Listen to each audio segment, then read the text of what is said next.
au calvaire. Oh, Verbe. Dieu a tant aimé le monde qu'il a donné son Fils unique, Jésus-Christ. Quel est cet amour? Quel est cet amour? Quel est cet amour? Quel est cet amour? Oh, quel est cet amour? Quel est cet amour?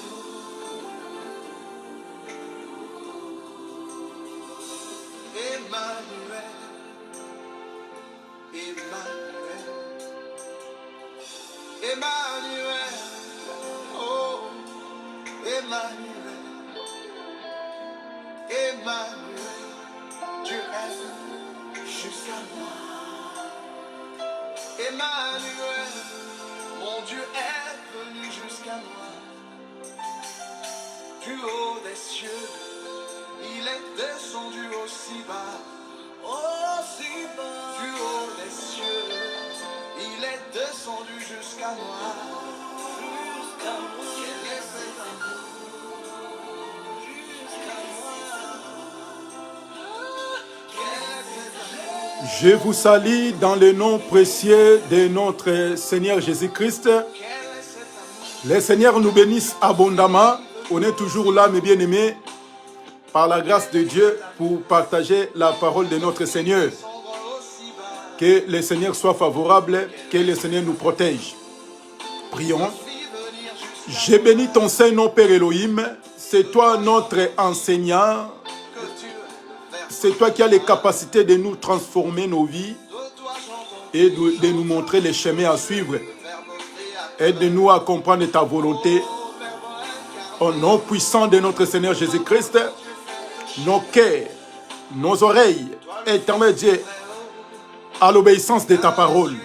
Au nom de Jésus, nous prions et nous disons Amen. Que le Seigneur soit avec nous, les amoureux de la bonne parole. Que le Seigneur nous bénisse abondamment. On va continuer notre prédication qu'on avait commencée. On va commencer notre prédication qu'on avait continuée. On avait commencé depuis la fois dernière de ce qui concerne Exode chapitre 10. Là, on va essayer de continuer tout doucement par la grâce de Dieu, puisque c'est une prédication, c'est tellement purement évangélique pour nous aider à marcher, à comprendre comment on peut servir notre Seigneur avec crainte et tremblement. Exode chapitre 10, le verset 24 jusqu'au 26,28 à 29. Donc, notre sous-thème, on va essayer de partager, c'est dans le verset 28. Le parti B, la Bible dit ceci. Car le jour où tu paraîtras à ma présence, tu mourras. Donc, c'est ce qu'on va essayer de continuer. Si ça ne finit pas, on va encore revenir pour la semaine prochaine, pour le dimanche prochain, pour essayer de parler. On va faire la lecture, on va rajouter quelque chose, ce qui est très important toujours. Exode chapitre 10, le verset 24 à 26, le virgule 28 à 29. Nous lisons la parole de Dieu. Pharaon appela Moïse et dit, allez, servez l'Éternel. Il n'y aura que vos brebis et vos baies qui resteront, et vos enfants pourront aller avec vous. Moïse répondit, tu mettras toi-même entre nos mains de quoi faire les sacrifices et des holocaustes que nous offrirons à l'Éternel notre Dieu. Nos troupeaux iront avec nous et il ne restera pas un ongle, car c'est là ce que nous prendrons pour servir l'Éternel notre Dieu, jusqu'à ce que nous soyons arrivés et nous ne savons pas ce que nous choisirons pour offrir à l'Éternel. Le virgule 28 à 29, Pharaon dit à Moïse, sors de chez moi, garde-toi de paraître encore à ma présence, car le jour où tu paraîtras à ma présence, tu mourras. Tu l'as dit, répliqua Moïse, je ne paraîtrai plus en ta présence. C'est bien moi, votre bien-aimé, l'évangéliste Jérémie Kiloise depuis Paris. On est toujours là, les amoureux de la bonne parole, pour essayer de bien marcher selon la volonté de Dieu. La fois dernière, on avait dit que quand Moïse, il avait dit, on va sortir avec nos troupeaux, nos baies et nos brebis, et nous-mêmes en cours de route, on va choisir à quoi donner à l'Éternel, jusqu'à ce qu'on va arriver dans la terre promise. On avait parlé dans les deux sens. On avait dit que Israël étant peuple de Dieu selon la chair, Dieu a voulu de travailler avec le peuple hébreu selon la chair et selon des choses physiques, de brebis, de baies pour les sacrifices. Puisqu'il savait que quand les enfants quand le peuple hébreu pêche, ils vont ramener des brebis, ils vont ramener des baies pour offrir à l'Éternel pour leur péché. Tout au long de leur marche, puisque Moïse il savait, il ne pouvait pas laisser que les brebis restent, puisque Moïse étant révélé. On avait dit encore ceci, que le deuxième Moïse quand il est venu, donc là c'est le premier Moïse, quand le premier Moïse est venu, lui il était terrestre pour les choses de la terre et pour les ramener le peuple hébreu dans le pays de la terre qui est Canaan. Et maintenant quand le deuxième Moïse il va venir, c'est lui qui est céleste quand il vient sur la terre, puisque l'Égypte qui représente le monde, nous étant captifs, étant des esclaves sur la terre, puisque le prince de ce monde, c'est le diable, qui nous a retenus tout au long de notre vie, puisqu'il y a beaucoup de gens aussi, jusqu'à maintenant, le prince de ce monde, il a retenu beaucoup de gens encore. Il y a beaucoup, ils n'arrivent pas à comprendre que c'est le temps de sortir. C'est le temps de quitter le monde pour venir auprès de Jésus. C'est pour cela Moïse, étant révélé des choses de la terre, il a dit ceci, nos baies, nos brebis, puisqu'on sait bien que le diable n'a aucun cas, il va te donner des choses pour aller offrir à Dieu. Puisque là, c'était des choses de la terre.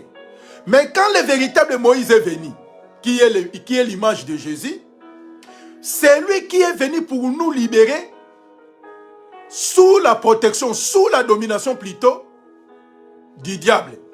On était en captif, on était liés, condamnés. On ne voyait pas même aussi des secours, puisqu'on était tout bloqué. On voyait que tout noir. On ne savait pas à quel moment on va sortir. Voyez maintenant, quand le Seigneur Jésus-Christ est venu, le Seigneur Jésus-Christ est venu pour faire quoi? Le Seigneur Jésus-Christ est venu pour nous libérer. Et comme il nous a libérés, puisqu'il savait que pour les choses spirituelles, il faut que je parle dans les choses spirituelles. La Bible dit que si nous connaissons le Seigneur selon la chair, désormais, nous ne le connaissons plus de cette manière, selon 2 Corinthiens chapitre 5. Donc maintenant, quand le Seigneur Jésus-Christ est venu, lui étant spirituel, il est venu nous libérer. Et maintenant, quand on va sortir sous la domination, il faut que nous sortons aussi avec des baies, avec des brebis, puisqu'on va aller offrir à Dieu. Puisqu'en cours de route, Dieu, il aura besoin de sacrifices. Vous voyez? Donc, dans des choses de la terre, Moïse a préféré que le peuple sorte avec des baies, avec des brebis, et même ils vont choisir à quoi donneront à Dieu. Mais c'était aussi significatif, quand ils vont sortir des brebis pour offrir à Dieu, les brebis là, il sera sans défaut, ni ride, ni tache. Donc, c'est-à-dire, ça sera un brebis qui est sans défaut, mâle.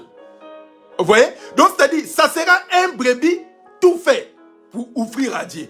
C'est pour cela que quand le Seigneur Jésus-Christ est venu, lui aussi, après avoir fait son œuvre au calvaire, dans la Golgotha, il va nous faire encore sortir pour aller servir le Seigneur. Vous voyez? Pour aller servir Dieu, il faut que nous aussi, nous sortons avec des bêtes et des brebis. Puisque en cours de route, on va choisir à quoi donner à l'Éternel. Vous voyez? Maintenant, le Seigneur Jésus-Christ a changé. Il a dit ceci. Si c'était la loi mosaïque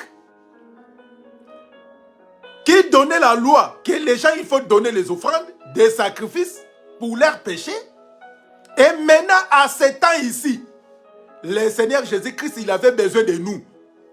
Selon Romains chapitre 12. Il a dit que vos corps est devenu maintenant les offrandes. La Bible dit que offrez vos corps comme un sacrifice vivant et saint. Donc, c'est-à-dire, la première chose que Dieu, le Seigneur Jésus-Christ, est venu sur la terre pour nourrir. Le Seigneur Jésus-Christ est venu sur la terre de mourir rien que pour nous. Pas pour les animaux, pas pour les choses périssables. Il était venu se donner sa vie pour nous donner la vie. Donc, quand nous sortons pour servir le Seigneur, il n'a pas besoin d'aider. Il n'a pas besoin de sacrifices, puisqu'il ne peut rien faire avec ça. Donc, le Seigneur, il a besoin de nous. C'est pour cela qu'on avait tellement expliqué en disant ceci, que quand on sort de l'Égypte pour venir servir Dieu, il faut tout sortir. Ne faut pas laisser ton pied. Ne faut pas laisser ta bouche. Ne faut pas laisser tes oreilles à l'Égypte. Puisqu'il y a beaucoup de gens qui sont sortis de l'Égypte, soit disant qu'on est sorti. Puisque Moïse, il avait dit quoi? Il ne restera aucun. Donc on va sortir avec nos biens. Il n'y aura rien qui va rester en Égypte. Mais chose grave, il y a les gens qui ont sorti du monde. Ils ont dit que le monde nous a haïs. Le monde nous a maltraités. Le monde nous a condamnés. On était condamnés. On est sorti du monde pour venir servir Dieu, mais on a oublié beaucoup de choses. On a oublié tant de choses en Égypte. Il y a beaucoup de gens, ils ont sorti seulement les pieds, mais tout est resté dans le monde. Or que la Bible dit que n'aimez point le monde, ni les choses qui sont dans le monde. Donc celui qui aime le monde, l'amour du Père n'est pas en lui. Vous voyez? Donc les gens sont sortis de l'Égypte en disant, faire croire aux gens, il était sorcier, il commence à témoigner. Moi je sortais, j'allais tuer les gens. Mais il est sorti de l'Égypte. Mais il n'a pas abandonné sa sorcellerie. Il est sorti de l'Égypte. Mais il n'a pas abandonné l'impudicité. Oh, mais quand on sort de l'Égypte, on va sortir et on va tout laisser ce qui n'est pas de nous. Quand nous sortons de l'Égypte, il faut abandonner tout ce qui n'est pas de Dieu. Il faut laisser en Égypte. C'est pour cela beaucoup de gens qui prêchent, prétendent être les hommes de Dieu, prétendent être les serviteurs de Dieu, sont sortis de l'Égypte. En Égypte, il était égoïste. Il était cupide, mendiant, coureur de jupons, un adultère. Mais il est venu, il est sorti de l'Égypte. Il est venu auprès de Dieu, soi-disant. Mais regardez leur conduite, regardez leur comportement et regardez leur attitude. En Égypte, il n'aimait pas les gens. Il était colérique. Il ne partageait pas. Mais quand il est sorti de l'Égypte, aurait d'abandonner, aurait de laisser la haine, la querelle, des disputes, des mensonges, aurait d'abandonner, de laisser ça en Égypte. Mais lui, il est sorti avec. Ok, ici, il est question de sortir avec des brebis. Et on ne va rien laisser dans le monde. Puisque si on laisse dans le monde, ça sera pour le diable. Et les gens, il est venu dans la vie chrétienne, comme dans le monde, il ne donnait pas. Il ne soutenait pas les gens. Mais quand il est venu dans la vie chrétienne, il a amené aussi leur comportement, leur attitude. Moïse en disant qu'on va sortir avec nos biens. Rien qui va rester. Mais il y a beaucoup de gens qui sont devenus des partenaires jusqu'à présent. Des choses du monde. Il soutient les gens qui vivent dans les désordres. Qui commettent l'iniquité. Donc lui, il est jusqu'à maintenant leur partenaire pour les soutenir. Bien aimé, quand on sort de l'Égypte, il faut sortir avec nos biens. En sortant avec nos biens, ça va nous permettre à servir notre Dieu. La première parole, j'avais dit que Dieu, il a besoin de nous. Il n'a pas besoin de notre matériel. Il n'a pas besoin de notre ressource, puisque en lui, si on pose la question, dis-nous, quel endroit, quand on donne les offrandes, ça monte au ciel? Dis-moi, si on a une place que tous les offrandes entrent, il y a une place pour aller déposer, pour aller au ciel. Donc, c'est pour cela que la Bible dit que le royaume ne consiste pas de manger et de boire, mais la justice, la paix et la miséricorde. Vous voyez? Donc, c'est-à-dire, Dieu, il a besoin de nous. Dieu, il a besoin de nous. Il faut abandonner ce qui n'est pas de Dieu. Les choses de la terre, ça ne sert à rien de sortir avec ça. C'est pour cela que nous voyons dans nos assemblées, nous voyons soi-disant les hommes de Dieu rancuniers. Les hommes de Dieu sont devenus des problèmes. Pourquoi? Puisqu'ils ont sorti avec leur comportement ancien, leur attitude de l'Égypte. C'est pour cela que les gens, ils disent souvent quoi? Quand j'étais, toi tu ne pouvais même pas approcher jusqu'à... tu ne peux pas m'approcher comme ça et tu commences à parler. Quand j'étais, mais tu as la chance. Non mon frère. Nous, on est des enfants de Dieu. En Égypte, on a fait des désordres. On a fait des choses qui n'étaient pas bonnes. Quand le Seigneur Jésus-Christ est venu, il est venu nous réclamer pour nous faire sortir de l'Égypte. En sortant de l'Égypte, on va sortir avec nos biens. On va sortir avec nos richesses pour servir le Seigneur. Puisqu'il y a des gens, ils souffrent. Il y a des gens, ils ont besoin de faire l'évangélisation. Ils n'ont pas de moyens. C'est pour cela, on va sortir aussi en sortant. Puisque les véritables offrandes, c'est nous-mêmes, donner à Dieu pour les sacrifices. Puisque Dieu, il a besoin de nous. Mais pour faire avancer l'évangile, c'est ce que nous, on est en train de faire. Quand on passe comme ça dans des réseaux sociaux, juste pour proclamer l'évangile, pour annoncer, pour témoigner la parole de Dieu. Toi aussi, c'est pareil. Les gens, il est sorti, mais il a laissé la joie dans le monde. Donc, lui, il est content quand il se trouve avec les païens. Quand il est avec les païens, il est très content, il est joyeux. Mais quand il est au milieu des enfants de Dieu, il n'est pas content. Moïse en disant, on va sortir, rien qui va rester dans le monde. Tu soutenais le monde. Tu aimais les choses du monde. Mais quand tu viens dans la vie chrétienne, quand tu viens marcher avec le Seigneur, il faut tout abandonner. Il faut ramener les choses qui était bon, la joie, l'esprit de partage, de se saluer. Puisque les païens aussi y font. Mais pour nous, un enfant de Dieu, il voit son frère, il voit sa sœur, il le dépasse.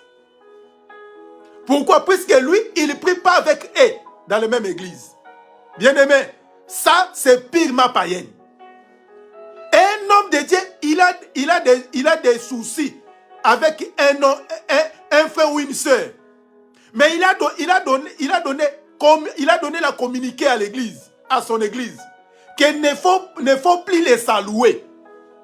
Mes frères et mes sœurs, quand on sort du monde, il faut laisser ce qui n'était pas bon. Sortons avec les choses qui est agréable devant Dieu. Moïse a réclamé.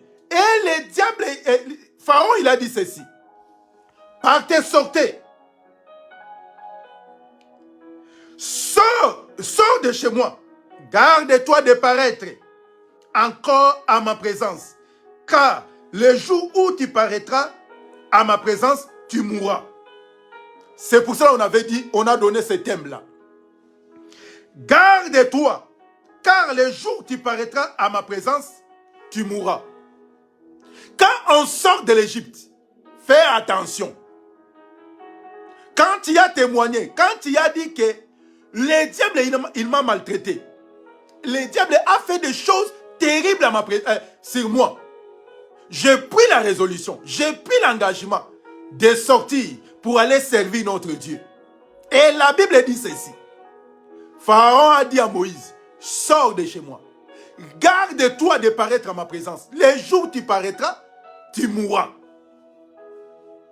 Mon frère, quand on quitte le monde, là c'est un message purement évangélique. Quand on quitte le monde, on a pris la résolution, on a pris l'engagement d'abandonner les choses de la terre, de quitter l'ennemi, de venir auprès de Jésus. Tout le monde, même les sorciers, il n'y a aucun péché qui est plus puissant que Dieu ne peut pas pardonner. Même quand les autres sont des sorciers, qui pratiquent des sciences occultes, franc-maçonnerie, rose-croix, magie noire, tous ces cabales juifs là, des trucs qui ne donnent pas gloire à Dieu. Mais quand on vient auprès du Seigneur, tu as témoigné. Tu as témoigné que le diable il m'a maltraité. Mais pourquoi tu vas encore retourner auprès des diables? Quand on sort, le diable nous a dit que garde-toi de paraître à ma présence. Donc Dieu a besoin de nous pour rendre gloire à son nom. Tu es devenu une offrande de donner à Dieu. Mais quand nous sortons aussi, on avait des moyens, on avait des possibilités. N'oubliez pas de soutenir l'œuvre de Dieu. Pour l'évangélisation, pour gagner les âmes. C'est très important. En sortant, il faut sortir avec nos biens. Il faut sortir avec nos richesses. Nous-mêmes, on va choisir à quoi donner à Dieu. Il ne faut pas dire que non, le frère nous a dit seulement c'est nous. Non. Dieu, il a besoin de nous, puisque Dieu, il n'a pas besoin de nos biens. Il n'a pas besoin de ça. Dieu, il a besoin de nous premièrement. Et deuxièmement, pour gagner les âmes, on a besoin aussi des possibilités. On a besoin des moyens pour contribuer que l'œuvre de Dieu, l'œuvre de Dieu avance.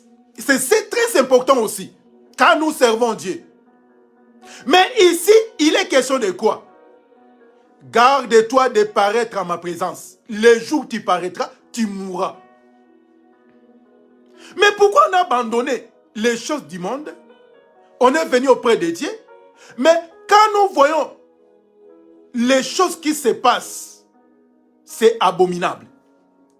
Les choses qui se passent au milieu des enfants de Dieu, c'est plus désolant que soi-disant les enfants de Dieu. Moïse, il a dit ceci. Et il a dit, répliqua Moïse, je ne paraîtrai plus à ta présence.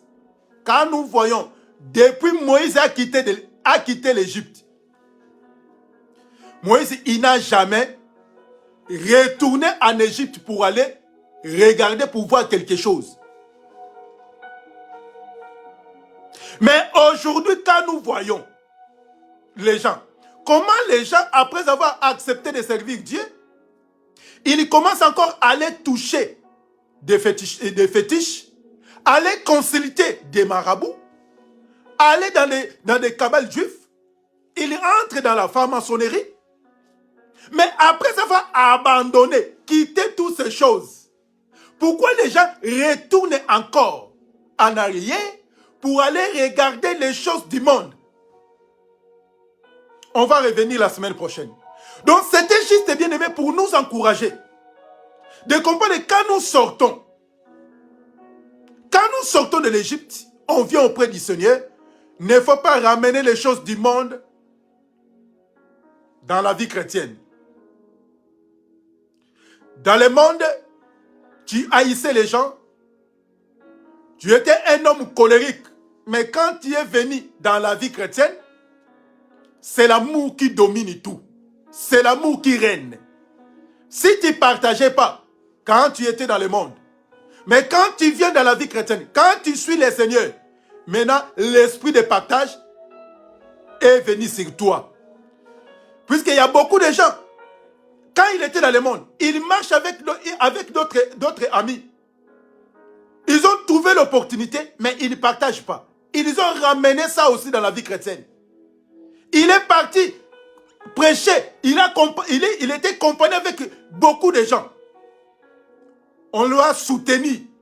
Mais le frère, il a préféré de ramener chez lui à la maison. Il a oublié ses frères qui ont fait route avec lui. Il a pris tout. Les voitures ici, ils ont donné. Il a tout ramené. Mais il n'a rien donné à ses bien-aimés. Quelle sorte d'égoïsme. Donc les gens, ils ont ramené les choses du monde dans la vie chrétienne. C'est pour ça que nous voyons des haines, des querelles. Ils prient même église, mais tel et tel, ils ne se parlent pas. Donc tous ces problèmes qui étaient dans le monde, ils ont ramené dans l'église. Et les gens, ils savent que tel sœur et tel frère, ils ne se parlent pas. Il sait, il est au courant. Et c'est pour ça que nous voyons, même parmi les prédicateurs, pourquoi il y a la guerre. Et le prédicateur, l'autre il a prêché, lui aussi il est passé pour contredire l'autre. Mais si nous prêchons le même Christ, mais pourquoi pas on peut s'édifier, on peut se partager entre nous. Donc la chair est devenue liée de rendre compte. Et la personne, il passe juste pour rendre compte à son frère, le prédicateur. Donc tous les rancuniers qui ont quitté le monde sont venus dans l'œuvre de Dieu. Donc il y a beaucoup de mercenaires au milieu des enfants de Dieu. C'est pour cela que c'est eux qui créent des troubles. C'est eux qui créent des désordres. Mais garde-toi. Quand tu as accepté d'abandonner le monde, mais garde-toi de retourner encore dans le monde. On va revenir. C'était juste une exhortation, prédication pour nous toujours encourager, bien-aimés. Regarde bien ta vie. Regarde ton comportement. Tu as ramené ton comportement dans l'œuvre de Dieu. C'est pour ça que nous voyons des querelles, nous voyons des disputes. Les enfants de Dieu qui prient. Ils disputent. Pourquoi? Puisque l'autre, il a pris le mari de leur sœur. Et la sœur, il a pris la femme. Donc, c'est tellement désordre. Les choses que nous voyons, qui étaient dans le monde, on a refusé, on a rejeté tout. On est venu dans la vie chrétienne, on retrouve le même problème. C'est très dangereux, c'est désolant. C'est pour cela, beaucoup des assemblées, les gens, ils préfèrent rester à la maison que d'aller prier, puisqu'ils voient qu'il y a toujours des problèmes. Ils commencent à comploter. Comme Judas fait au moment de l'arrestation de Jésus. Il commence à comploter avec les frères. Il commence à comploter avec la sœur. Mais s'il y a l'amour, va voir votre sœur ou votre frère, partagez. Mais pourquoi les choses du monde, on retrouve dans la vie chrétienne? Pourquoi? Puisqu'il y a beaucoup qui prêchent la parole de Dieu, sont devenus des prédicateurs. C'est leur pasteur, c'est leur prédicateur. Ils n'étaient pas appelés, ils n'étaient pas destinés à faire les services de Dieu. Mais comme ils parlent bien français, comme ils soutiennent l'œuvre de Dieu, ils contribuent. Et le frère, il est devenu diacre, il est devenu évangéliste, il est devenu pasteur. Mais quand vous regardez cette sœur, quand vous regardez cette frère, il ne mérite même pas d'être là. C'est pour cela que nous voyons des désordres, nous voyons des troubles dans l'œuvre de Dieu. Si réellement nous servons, nous tous, nous servons Dieu, il n'y a que l'amour qui va nous surpasser. Mais s'il y a l'amour, il commence à choisir quelques têtes. Si la telle personne, il a des soucis, tout le monde, ils seront là. Mais si l'autre, personne qui va venir. Ah, lui, il ne prie pas avec nous. Il est parti, il croyait que Dieu, il est toujours avec lui. Ok, il a laissé les dieux dans notre église. Pourquoi? Puisqu'il a besoin de sentir le malheur de la sœur ou de la frère, de frère. C'est désolant. Quand on quitte le monde, il faut tout abandonner. Viens avec le Seigneur comme tu es. Et tu vas prendre les bonnes marches. Le Seigneur Jésus-Christ va te montrer quel chemin tu vas emprunter pour que ta vie soit une vie de modèle. C'était juste une parole d'encouragement. Que le Seigneur soit avec nous, mes bien-aimés. On va revenir encore et encore pour partager la parole de Dieu. Donc nous restons toujours dans la présence de Dieu. La Bible dit que garde-toi de paraître à ma présence. Le jour où tu paraîtras, tu mourras. Et le diable, il est en colère avec nous. On a abandonné, on a accusé le diable puisque nous a maltraités. On était condamnés. On était des rancuniers. Mais quand on est venu dans la vie chrétienne, pourquoi on a besoin encore de retourner dans le monde? Garde-toi. Le jour où tu paraîtras à ma présence, tu mourras. Que le Seigneur soit avec nous, mes bien-aimés. On va encore revenir, si Dieu ne vient pas, le dimanche prochain, pour partager la parole de Dieu. Fais attention avec ta vie. Aujourd'hui, nous vivons. Après demain, on ne sait jamais. Et le Seigneur vient bientôt. Soigne ta vie avec le Seigneur. Regarde bien comment tu marches et comment tu vis. Et Dieu, il sera avec toi. Que de bonnes choses nous accompagnent. Que la grâce et la miséricorde de notre Seigneur soient avec nous. Et n'oubliez pas qu'on a des réunions de prière lundi, mercredi, vendredi de 21h à 21h30. Que le Seigneur nous bénisse. Que le Seigneur soit avec nous. Prions. Dieu d'amour, nous te disons merci. Et tu nous as dit que heureux l'homme qui se confie à toi. Et tu nous as dit que de faire attention encore de retourner dans le monde, puisque le monde nous a réservé des surprises. C'est pour cela, nous, on a confiance en toi. Aide-nous, Jésus, puisqu'on ne peut rien faire sans toi. Et nous menaçons tout projet satanique, tout plan diabolique, soit loin de nous, au nom puissant de notre Seigneur Jésus-Christ. Et ton amour règne, soit notre partage. Dans le nom précieux de notre Seigneur Jésus-Christ, nous prions et nous disons Amen. À la semaine prochaine si Dieu ne vient pas. Que de bonnes choses nous accompagnent. À très bientôt.